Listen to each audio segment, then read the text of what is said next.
सभी बोलिए।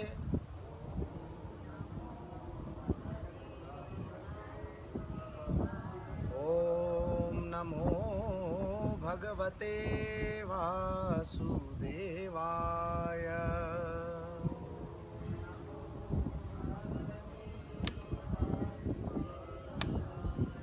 ओम नमो भगवते वासुदेवाय।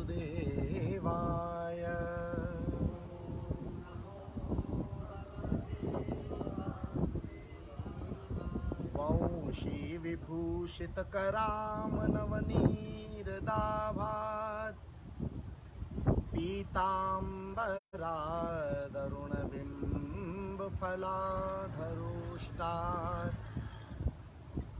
पूर्णेन्दुसुन्दरमुखात् अरविन्दनेत्रात्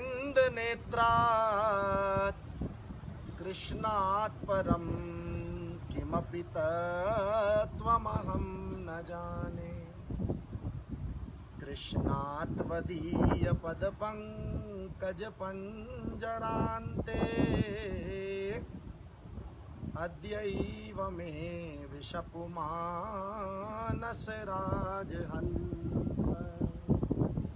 प्राणप्रयाणसमये कफवातपित्ते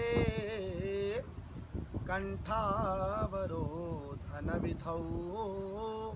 स्मरणं कुतस्ते। बोलिए श्री द्वारिकाधीश की जय, श्री गोवर्धन नाथ की जय, श्री गिरिराज धरण की जय, बालकृष्ण भगवान की जय, श्री जगन्नाथ भगवान की जय, श्री विश्वनाथ महादेव की जय। ओम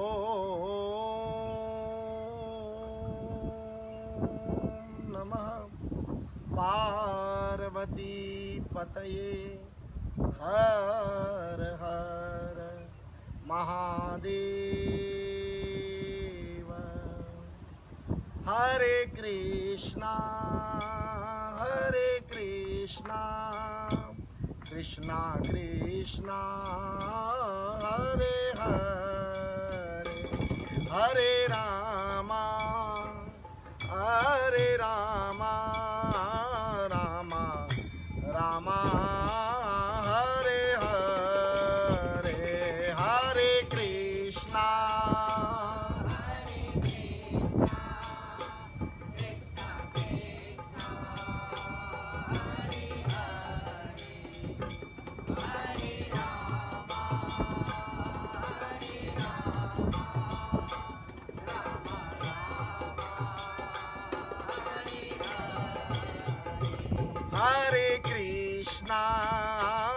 हरे कृष्णा कृष्णा कृष्णा हरे हरे, हरे Rama Rama Rama Hare Hare, Hare Hare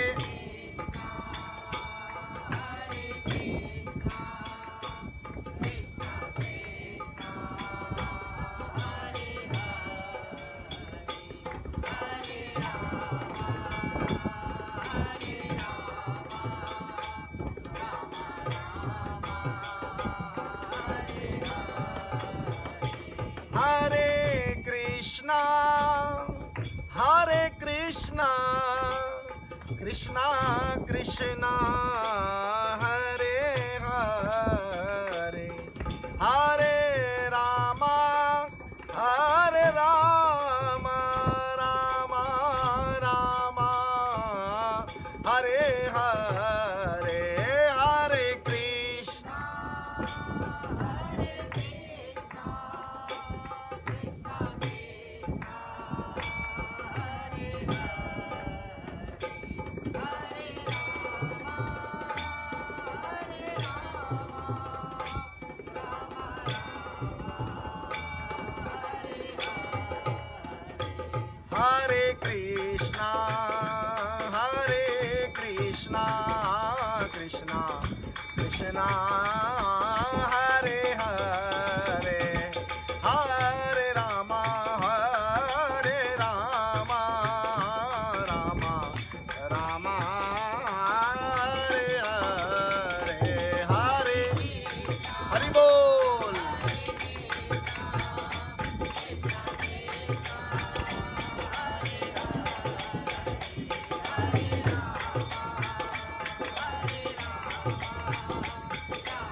Krishna, Hare Krishna, Krishna Krishna, Hare Hare, Hare Rama, Rama Rama, Hare Hare, Hare Krishna.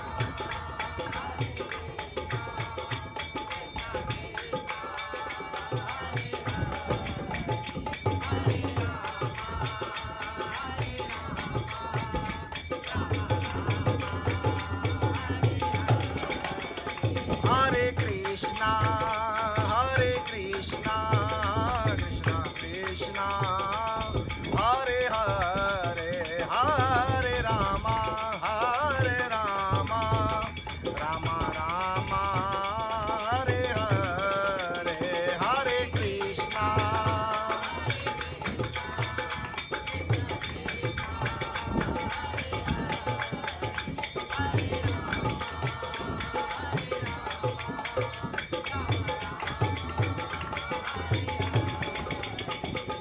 Namah Shivaya, Om Namah Shivaya.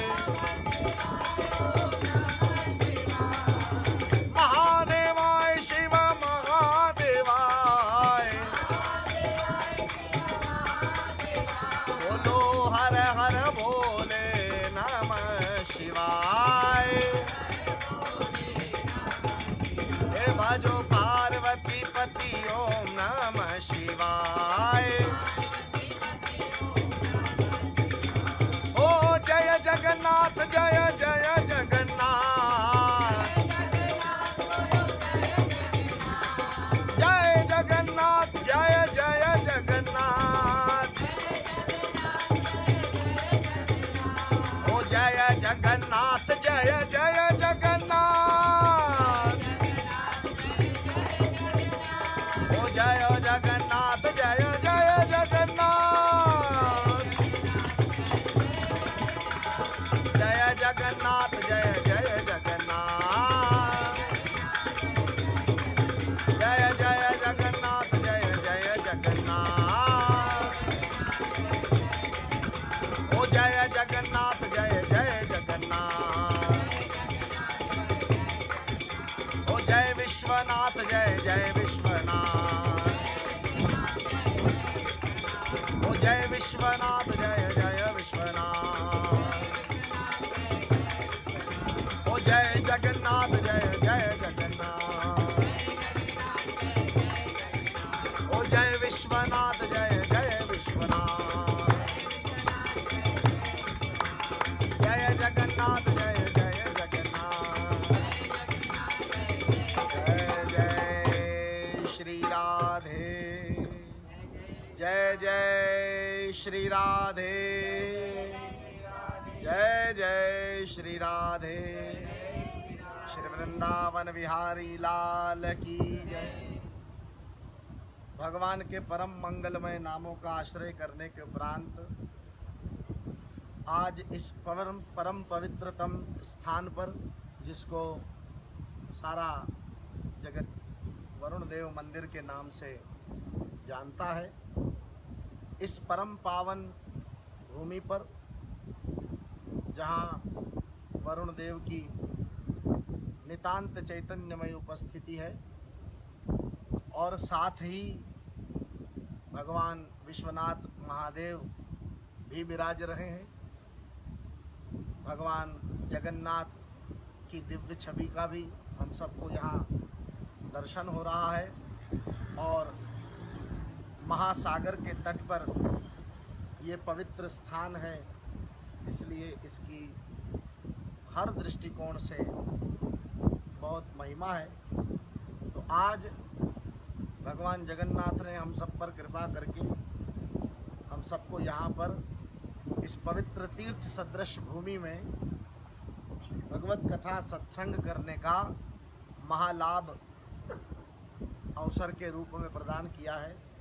हम सब भगवत कृपा से सद्भागी हुए हैं, आज इस परम रमणीय स्थान में सत्संग का लाभ प्राप्त कर रहे हैं और वो भी परम पावनी आनंदा एकादशी का दिन है, जिस दिन हम सब यहाँ यहाँ सत्संग कर रहे हैं, तो हम सब बड़े सद्भागी हैं। एक बार पुनः जय घोष करके हम अपनी कथा के विषय में प्रवेश करें। बोलिए विश्वनाथ भगवान की, श्री जगन्नाथ भगवान की, श्री वरुण देव की। नमः पार्वती पतये, हर हर महादेव।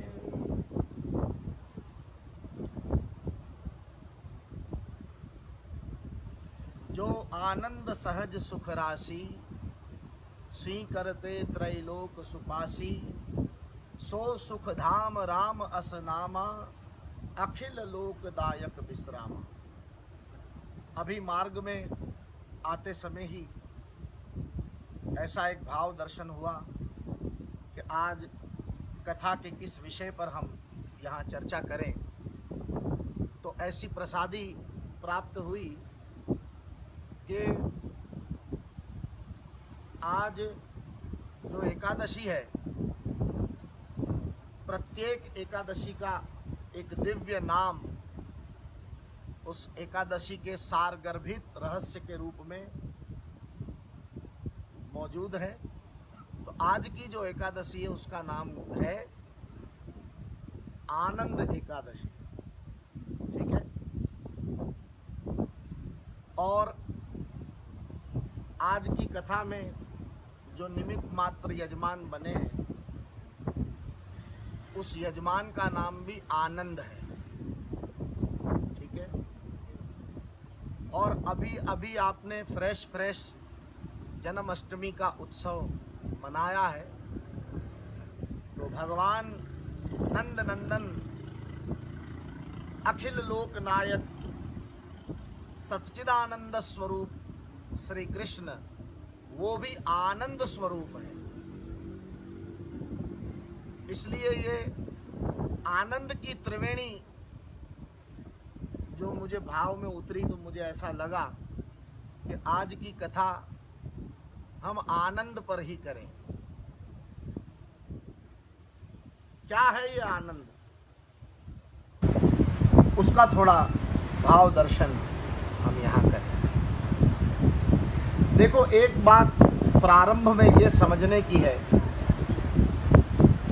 कथा की भूमिका के रूप में, हम में से प्रत्येक व्यक्ति की असल मांग क्या है, हम सब चाहते क्या हैं। हमारी प्रारंभिक प्रायोरिटी की जो इच्छा है या जो चाह है, वो क्या है। हम सब क्या चाहते हैं, आनंद चाहते हैं या नाश चाहते हैं, क्या चाहते हैं। और ध्यान रखिएगा, केवल हम यहाँ तो बिल्कुल थोड़े से लोग बैठे हैं, शिवटी से लेकर ब्रह्मा तक प्रत्येक की यही मांग है। वो सब क्या चाहते हैं, आनंद के अतिरिक्त हम कुछ भी नहीं चाहते। अथवा तो यूं समझ लो कि हम जो कुछ भी चाहते हैं वो सब कुछ चाहते हैं, किस लिए, ताकि हमें क्या मिले, आनंद मिले। कोई एक व्यक्ति भी ऐसा नहीं चाहता कि हमको नाश मिले।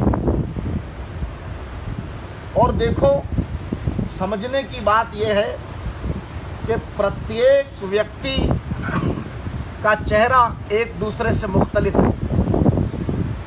प्रत्येक की आवाज़, विचारने का ढंग, सोचने समझने की अदाएं, ये प्रत्येक चीज़ एक दूसरे से अलग है। एक वृक्ष पर लगे हुए अनंत पत्तों में से किसी पत्ते का आकार दूसरे पत्ते के आकार से मिलता नहीं है। प्रत्येक चीज अनुपम है इस विधाता की बनाई हुई सृष्टि में।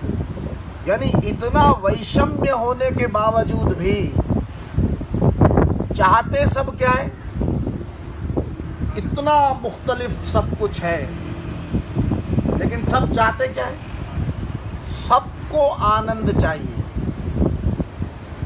तो इस बात पर तो हम सारे मुत्तफिक हो गए कि हम सबको क्या चाहिए, आनंद चाहिए। अब ये आनंद कहाँ है, ये कैसे मिलेगा, कहाँ मिलेगा ये आनंद? वो पता कोई हमें बता दे कि भाई हाइपर स्टार में मिलेगा, कौन सी बाजार में मिलेगा, कौन सी दुकान पे मिलेगा, किस देश में मिलेगा, जो हम वहाँ चले जाएं और ले लें। नहीं नहीं, ऐसा नहीं। ये वो वस्तु नहीं किसी दुकान पे मिल जाएगी, ये वो वस्तु नहीं है जो किसी बाजार में, किसी विदेश के किसी बहुत सुसज्जित और समर्थ और सुखी देश में हम चले जाएंगे तो वहाँ मिलेगा। भगवत प्राप्त महापुरुषों का ये प्रसाद है हम सभी के लिए कि ये आनंद जिसकी हम यहाँ चर्चा कर रहे हैं और जो हमारी निजी मांग है, हमारी अल्टीमेट ख्वाहिश जो है वो क्या है, आनंद है। तो भगवत प्राप्त महापुरुष, शुद्ध बुद्ध महापुरुषों का ये प्रसाद है कि ये आनंद जो है ये परमात्मा का स्वरूप है। किसका स्वरूप है? ये आनंद भगवान का स्वरूप है। आनंद में और भगवान में कोई अंतर, अर्थात भगवान मिले तो आनंद मिलेगा, और ये आनंद जो प्राप्त हुआ तो समझो भगवान ही मिले तो प्राप्त हुआ। आनंद की अनुभूति भगवत अनुभूति है और भगवत अनुभूति ही आनंद की अनुभूति। यानी ये मनुष्य तन प्राप्त करके जिसने भगवत प्राप्ति के लिए यात्रा प्रारंभ कर दी और जीवन में सिद्ध और शुद्ध महापुरुषों के वचनानुकूल जीवन व्यतीत करके, वचनानुकूल जीवन व्यतीत करके, ध्यान से समझने की बात, जो जीवन जीने की शैली महापुरुषों ने निर्देशित करके बताई कि जीवन ऐसे जियो, उनके बताए हुए ढंग के अनुसार जब हम अपने जीवन को ढालते हैं तो इस परम आनंद स्वरूप परमात्मा की अनुभूति का हमको थोड़ा सा छींटा लग जाता है। जब हम अपने जीवन को इस तरह गुजारने की तैयारी करें।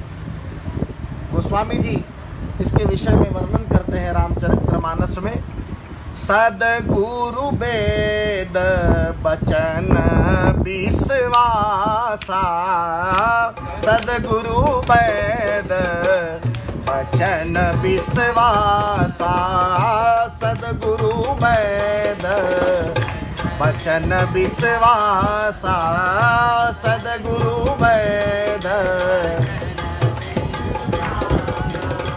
संयमय न विषय के आशा, संयमय न विषय के आशा, सद्गुरु वेद बचन विश्वासा, सद्गुरु वेद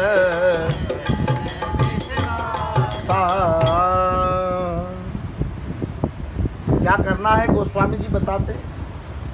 सद्गुरु वेद बचन विश्वासा, ये जो सद्गुरु हैं हमारे, अखंड मंडलाकारं व्याप्तं येन चराचरं तत्पदं दर्शितं येन तस्मै श्री गुरुवै नमः। जो अखंड मंडलाकार स्वरूप है, और क्या करते हैं वो, कैसी कृपा करते हैं, उनका सानिध्य प्राप्त हो जाए, संग मिल जाए तो क्या होता है, बोले अज्ञान तिमिरांधस्य ज्ञानांजन शालाक्य। सद्गुरु उस परम क्षमता का नाम है जिसकी कृपा छाया में बैठकर अज्ञान के तिमिर का विनाश होता है। और वे क्या करते हैं, बोले ज्ञानांजन शालाकया।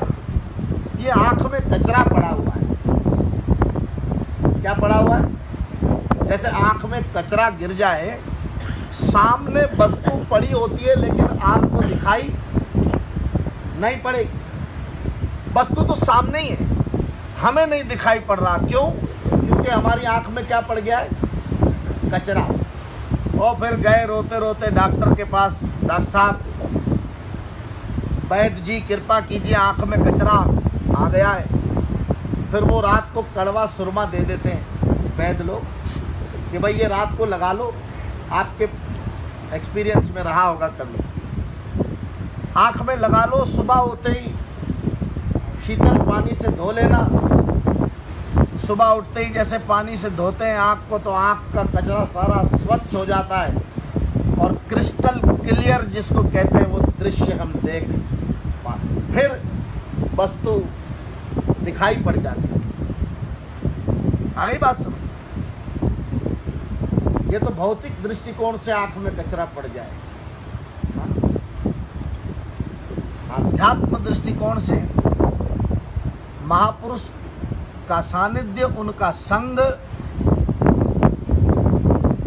उनके वचन पर विश्वास रखने से क्या होता है?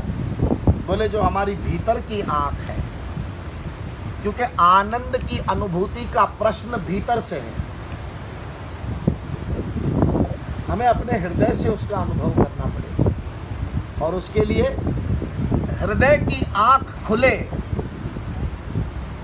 कि हमारे अंदर जो कचरा पड़ा हुआ है वो कचरा धुल जाए और भीतर से हम प्रकाशित हो जाएं, तो बात संभव है कि वो आनंद स्वरूपी परब्रह्म परमात्मा जो इस सृष्टि के कण कण में व्यापा हुआ है। हाँ, भगवान कोई सातवें आसमान पर है ऐसा नहीं समझना। भगवान तो सदा है, सर्वदा है, सब समय सब जगह जो है उसी को तो भगवान कहते हैं। और ईश्वर सर्वभूतानां हृदयेश अर्जुन तिष्ठति कहकर गीताकार भगवान श्री कृष्ण उसकी उद्घोषणा कर रहे हैं। उसी को पूज्यपाद गोस्वामी तुलसीदास जी महाराज हरि व्यापक सर्वत्र समाना प्रेम तय प्रगट होई मैं जाना। वो सर्वत्र है लेकिन उसका अनुभव क्यों नहीं हो रहा? क्योंकि जिस आंख से उसको देखना है वहां कचरा पड़ा हुआ है। अब वो कचरा कैसे निकलेगा? बोले सद्गुरु वैद बचन विश्वासा। वो जैसा कह रहे हैं महापुरुष वैसा जियो, वैसे चलो, अपने मनमाने ढंग से नहीं चलो। हमारा मन अनंत काल से हमको पतन के मार्ग पर लेकर गया है, अनंत काल से। इसलिए भगवान भी गीता में यही उद्घोषणा करते हैं कि कौन्तेय प्रतिजानी ही न मे भक्ता प्रणश्यति। सर्वनाश से बचना है तो उसका एकमात्र उपाय है भगवान के भक्त बन जाओ। भगवत भक्ति के मार्ग को मजबूती के साथ पकड़ो। मन के बताए हुए मार्ग पर नहीं, क्योंकि ये मन पहले से ही भ्रमित है। मैंने कहा ना, कचरा पड़ा हुआ है। जो पहले से ही भ्रमित है वो आपको कैसे मंजिल तक पहुंचाएगा? जो खुद भटका हुआ है वो आपको कैसे पार पहुंचाएगा? जो खुद अंधकार में है वो आपको मार्ग कैसे दिखाएगा? लेकिन हम अनंत काल से जिद पर हैं कि नहीं, हम मानेंगे तो अपने मन की मानेंगे, भले पतन होता हो तो हो जाए। पतन होता है वो क्या पता पड़ता है? मर खप जाता है आदमी, क्या पता पड़ता है? उस यातना को हम थोड़ी जानते हैं, वो हमारे अनुभव में नहीं। इसलिए कल्याण चाहने वाले इच्छुक साधक का केवल एक ही हेतु बन जाता है, वो क्या? बोले सद्गुरु वैद बचन विश्वासा। उनके वचन पर विश्वास करो, वो जैसा बता रहे हैं वैसा करो। उसको करने में ही इलाज संभव है। वो अमूमी तौर पर मैं मिसाल अक्सर सत्संग में देता रहता हूँ। एक आदमी की आंख में कचरा पड़ गया, थोड़ी आंख लाल हो गई, घर से बाहर निकला तो सलाह देने वाले मुफ्त में बहुत मिलते हैं। बाहर निकला, आंख लाल देखी तो सामने किसी आदमी ने पूछा क्या हो गया आंख? बोले कचरा पड़ गया था, थोड़ी इरिटेशन हुई। क्या किया? बोले कुछ नहीं किया। वो मूर्ख, कुछ नहीं किया। कुछ तो करना चाहिए था, कुछ तो करना, और कुछ क्या करना है वो लोग बताने वाले हजारों फारिग बैठे हैं।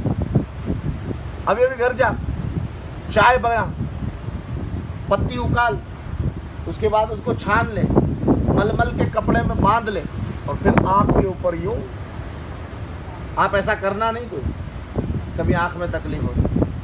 वो भला आदमी सलाह देने वाला भी मुफ्त था, और इसको चाहिए भी क्या थी? चाहिए सलाह थी। घर गया, पत्ती बांध ली, सो गया रात को, सुबह उठा तो आंख आवड़ी थी गई। अरे सब उठा, फिर घर से बाहर निकला तो दूसरे दिन कोई दूसरा आदमी मिला। उसने कहा क्या हो गया तुम्हारी आंख तो सूजी सूजी दिख रही है? बोले हाँ भाई क्या करूँ, कल ये मसला हो गया था तो चाय की पत्ती। बोले मूर्ख, चाय की पत्ती कोई बांधनी होती? मेहंदी के पत्ते पीस और वो बांध, ठंडक हो जाएगी।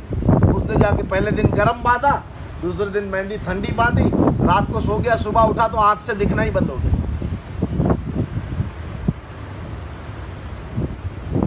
मूर्खों की सलाह मानने का यही नतीजा होगा।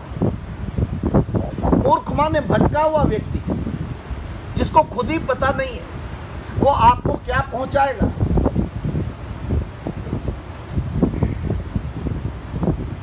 और अनंत काल से हम यही करते आए हैं।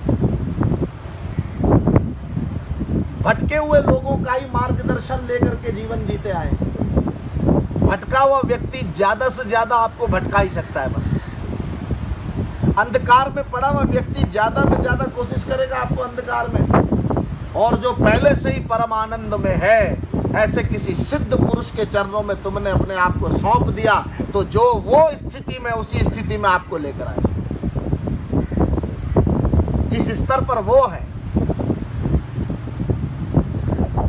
ध्यान दीजिए, भगवत प्राप्त महापुरुष वो है जो नित्य निरंतर उस परम आनंद की अनुभूति में जीता है। एक क्षण मात्र के लिए भी वो उस अनुभूति से अलग बिलग नहीं है। इसलिए ऐसा भगवत प्राप्त महापुरुष जीवन की प्रत्येक परिस्थिति में आप उसका चेहरा देखेंगे, वो आनंद में दिखाई पड़ेगा। और आनंद में चेहरा इसीलिए दिखाई पड़ेगा क्योंकि उसके चित्त में आनंद का महासागर ठाठे मार रहा है। जैसे ये महासागर हमारे पीछे ठाठे मार रहा है ना, ऐसे महापुरुषों के जीवन के अंदर, उनके हृदय में आनंद का महासागर सदैव हिलता रहता है। और ध्यान दीजिए, चित्त में आनंद होगा ना तो ही चेहरे पे आनंद दिखाई देगा। चित्त में ही आनंद नहीं है तो चरित्र में कहां से आनंद दिखाई पड़ेगा। इसलिए महापुरुषों का चरित्र इतना आनंदमय है क्योंकि उन्होंने अपने चित्त में उस परम समाधान की उपलब्धि कर ली है जिसको प्राप्त करने के लिए मनुष्य का जन्म हमको प्राप्त हुआ है। तो वो परम आनंद स्वरूप परमात्मा, जिसको गोस्वामी तुलसीदास जी महाराज राम कहकर पुकारते हैं, श्रीमद् भागवत के अंदर सच्चिदानंद रूपाय विश्वोत्पत्त्यादि हेतवे तापत्रय विनाशाय श्री कृष्णाय वयम नुमः कह करके ज्ञानावतार श्री वेदव्यास जी महाराज ने जिनका वर्णन किया है, वो परब्रह्म परमात्मा जो परमानंद स्वरूप है वो कैसे मिलेगा। किनके घर पे भगवान आए, थोड़ा सा ये देख लेते हैं। भगवान का अवतार कहाँ हुआ? वसुदेव और देवकी जी के। कैसे हैं वसुदेव और देवकी? बोले देवमयी दिव्य बुद्धि ही देवकी है और विशुद्ध मन ही वसुदेव है। मन की विशुद्ध अवस्था का नाम ही वसुदेव है। अर्थात जिसने अपने मन की विशुद्धि पर कार्य किया है। अभी हम यहाँ पर क्यों आए हैं? इस आनंद एकादशी का आनंद लेने के लिए और सत्संग के द्वारा संतों महात्माओं के सानिध्य में बैठ करके सत्संग प्राप्त करके मन की विशुद्धि का साधन करने के लिए यहाँ आए। मन धोने आए हैं। तन धोने वाले तो बहुत मिलेंगे वहाँ पॉइंट पर। तन के धो लेने से बात नहीं बनेगी, ऐसे कई स्नान करते रहे। इसलिए सत्संग की आवश्यकता है। जैसे सागर में स्नान करने से तन पवित्र हो जाता है, ऐसे सत्संग के सागर में स्नान करने से मन विशुद्ध हो जाता है, परम पवित्र हो जाता है। तो मन की विशुद्धि वसुदेव है, बुद्धि की दिव्यता ही देव की है। बुद्धि दिव्य हो जाए ना, अभी तो जड़ बुद्धि है। क्यों जड़ है? क्योंकि इस जड़ बुद्धि ने संसार को ही अपना मान रखा है। मैं संसार का और संसार मेरा, ऐसा पक्का कर रखा है। जड़ बुद्धि ने जड़ संसार को ही अपना माना है। आ रही बात समझ? हम संसार की सत्ता को परमानंद की सत्ता से विलग करके पकड़ कर बैठे हुए हैं, इसलिए गड़बड़ हो गई सारी। वो संसार तो आज तक न किसी का हुआ है न किसी का, चाहे कितना ही कस के पकड़ा हो। जैसे सहरा की रेत हाथ में बड़ी मजबूती से व्यक्ति पकड़ लेता है, ऐसा आभास तो होता है कि मैंने पकड़ लिया है, लेकिन समय जाते जाते वो रेत हाथ में से क्षीण हो जाती है और जब मुट्ठी खुलती है तो पता पड़ता है कि पकड़ने की भ्रांति में हम थे, वास्तव में पकड़ कुछ नहीं रखा था, क्योंकि जो पकड़ रखा था वो तो सरक गया हाथ से। वैसे ही हमारी बुद्धि ने संसार को पकड़ के रखा है, ये सरक ही जाना है। लाखों करोड़ों अरबों खरबों का सरक गया, तुम्हारा हमारा भी नहीं रुकेगा, सरक ही जाएगा। इसलिए पकड़ना उसको है जिसके हाथ से सरकने की कोई व्यवस्था ही नहीं है, और वो ही है परमानंद स्वरूप भगवान श्री कृष्ण, जिनके जन्म का उत्सव अभी ताज़ा ताज़ा हम लोगों ने, ताज़ा मतलब अभी 2-3 दिन पहले ही, भगवान तो सदैव ताज़े, दिने दिने नवम नवम है। लेकिन આપણે ઓલું જન્માષ્ટમી મનાવવાના જ હેવાયેલા છે ને, તો આપણા માટે તો ઈદ, लेकिन वो तो क्षण क्षण में, उसको आने के लिए कोई लंबे अंतराल की आवश्यकता नहीं है। जिस लम्हा उसको याद करो वो आ जाएगा। शर्त यह है कि तुम्हारे अंदर प्रेम होना चाहिए, तो वो आएगा। तो उस परमानंद स्वरूप भगवान का हमको भी अनुभव हो सकता है यदि सत्संग के सागर में हम अपने मन को धोकर विशुद्ध कर लें और अपनी इस बुद्धि को दिव्य बनाने में हम साधन करें। तो दिव्य बुद्धि देव की है और विशुद्ध मन ही वसुदेव है। विशुद्ध मन और देवमयी बुद्धि के संयोग से परमानंद स्वरूप परमात्मा भगवान श्री कृष्ण की हमको अनुभूति होगी। इसलिए मन को पवित्र करने की बात है सत्संग द्वारा। इसलिए प्रेम से सत्संग करो। हो जरा प्रेम से आवो सत्संग में, जरा सत्संग की शक्ति अमाप है, सत्संग की शक्ति अमाप है। ओ तुझे निश्चय मिलेगा परमात्मा, तुझे निश्चय बड़ा ओ सत्संग का ऐसा बरताव है। हरे हरे रामा, हरे हरे रामा, हरे हरे रामा, हरे हरे रामा, हो रामा, हो रामा, हो हरे हरे रामा, हरे हरे रामा। हो जरा प्रेम से आओ